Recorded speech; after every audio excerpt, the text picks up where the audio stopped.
ภายในใจแล้วบ่กล้าบอกเพราะยันคำตอบ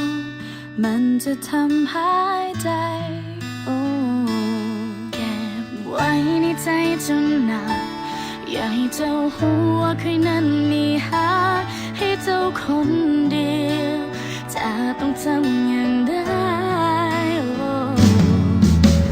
ไผก็บอกให้เฮาบอกไปบอกฮักเท่านั้นมันจะยากบนได้ถ้าเจ้ามีใจก็คงจะดีแต่ถ้าเจ้าบ่สนใจแล้วเคยจะทำได้ดี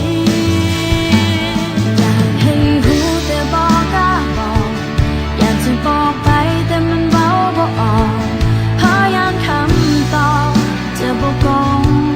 กับสิ่งที่ต้องการฟังและต้องเก็บไว้ในใจแบบนี้ความอัดใจมันเพิ่มขึ้นทุกทีจะบอกหานั้นมันบ่ง่ายอย่างที่ไผเขาคิดกัน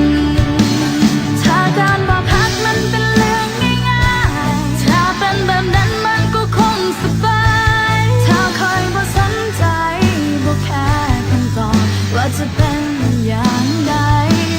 ถ้าเจ้าบ่ฮักก็คงแล้วไปถ้าเจ้าบ่สนใจเคยคงบ่เสียใจแต่มันบ่เป็นอย่างนั้นผู้บ่เคยมีก็บอกอยากให้เจ้านั้นหา